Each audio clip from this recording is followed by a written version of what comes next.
Last year, I polled attendees to our course on Plato Symposium and others who might be interested to see which of about a dozen works in philosophy and ancient Greek literature they would like to be offered by the Chesapeake Forum.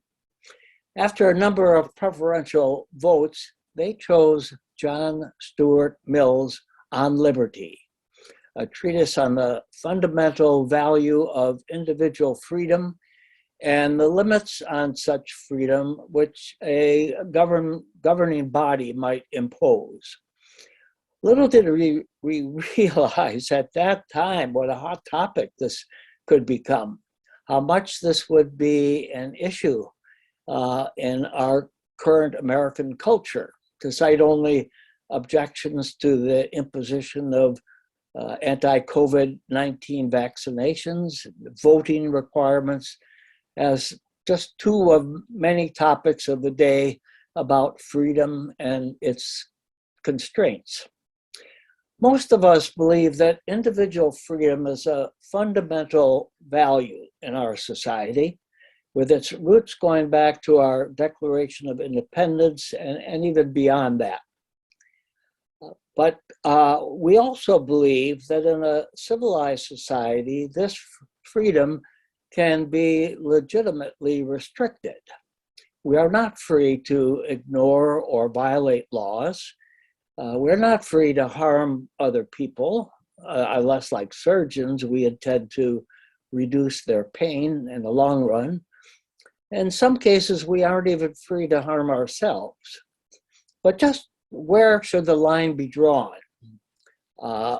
Even decisions by our Supreme Court are not acceptable to every loyal citizen. In this course, we'll try to understand Mill's thinking on liberty, his values and concerns as representative of ours.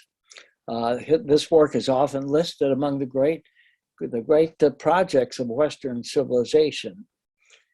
Mill is very aware of both the philosophical and practical difficulties in resolving the conflicts that I mentioned.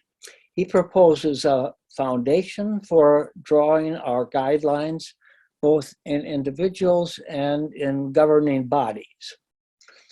So in this course, we'll try to understand his reasoning and test it against our own values, our own presuppositions, and we'll ask, does he present a persuasive case? Is it helpful with respect to figuring out our own stand on these issues? What, if any, concessions should be made to those who question social norms and legal ones? So, tough questions indeed. And our struggle to answer these questions requires that each of us become a philosopher ourselves.